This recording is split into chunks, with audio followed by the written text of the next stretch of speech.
முருங்கைக்காய் குழம்பு வைக்க போகிறோம். அதுக்கு ஃபஸ்ட்டு நல்லெண்ணெய், ஒரு கடாயில் நல்லெண்ணெய் ஊற்றிக்கலாம். ஒரு 15 பல்லு பூண்டு போட்டுக்கலாம்.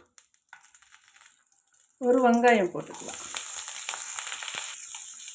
இதை வதக்கிடலாம் லேசாக.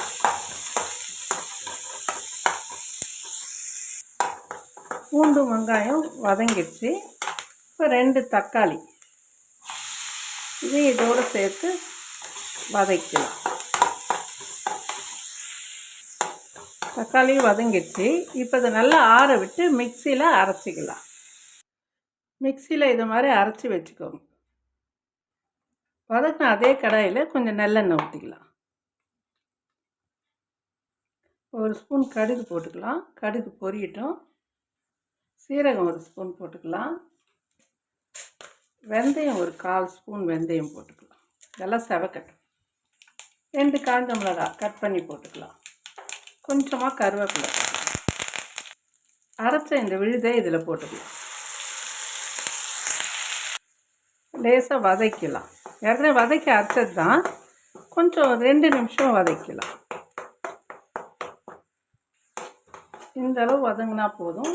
இப்போ நான் ஒரே ஒரு முருங்கைக்காய் எடுத்துக்கிறேன். இது 2 பேருக்கான குழம்பு, அதனால் நான் ஒரு முருங்கைக்காய் தான் போடுறேன். நீங்கள் 4 பேருக்கு செய்யணும், இது டபுள் ஆக்கிக்கோங்க. பெரிய முருங்கைக்காயில் ஒரு முருங்கைக்காய். இப்போ மிளகாய்த்தூள் சேர்த்துக்கலாம். 2 டீஸ்பூன் அளவு மிளகாய்த்தூள். காரம் கொஞ்சம் நீங்கள் அதிகமாக சாப்பிட்டா இன்னொரு ஸ்பூன் போட்டுக்கோங்க. நாங்கள் மீடியமாக சாப்பிடுவோம், அதனால் 2 டீஸ்பூன். மஞ்சத்தூள் 1/2 ஸ்பூன்.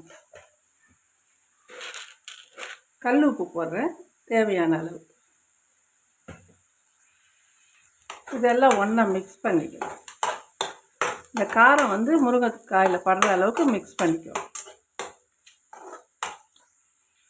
இந்த அளவுக்கு மிக்ஸ் பண்ணிவிட்டு இப்போ தண்ணி ஊற்றிக்கலாம். இந்த மிக்ஸி கழுவின தண்ணியை நான் ஊற்றிக்கிறேன்.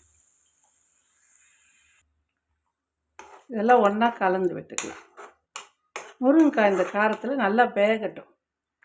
ஒரு 10 நிமிஷம் மூடி வைக்கலாம். இப்போ திறந்து பார்க்கலாம். எண்ணெய்லாம் நல்லா பிரிஞ்சு வந்திருக்கு. திக்காயிடுச்சு. தண்ணியெல்லாம் சுண்டி திக்காயிடுச்சு. முருங்கைக்காயெல்லாம் வெந்துடுச்சு. இப்போ புளி தண்ணி, 1 கப்பு புளி தண்ணி ஊற்றிக்கலாம். இது நல்லா கொதிக்கட்டும். முதல்ல புளி தண்ணி ஊற்றுனீங்கன்னா முருங்கைக்காய் வேகாது. அதனால் இது வெந்தவுடனே தான் புளி தண்ணி ஊற்றும். புளியோட வாசம்லாம் போயிடுச்சு. குழம்பு நல்லா சுண்டி வந்துடுச்சு.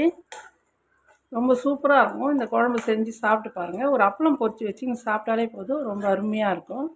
இது 2 பேருக்கான குழம்பு. நீங்கள் 4 பேர் வைக்கிறதா இருந்தால் இதே மாதிரி நான் 2 மடங்கு எக்ஸ்ட்ரா வச்சு வைங்க. செஞ்சு சாப்பிட்டு பாருங்கள், சூப்பராக.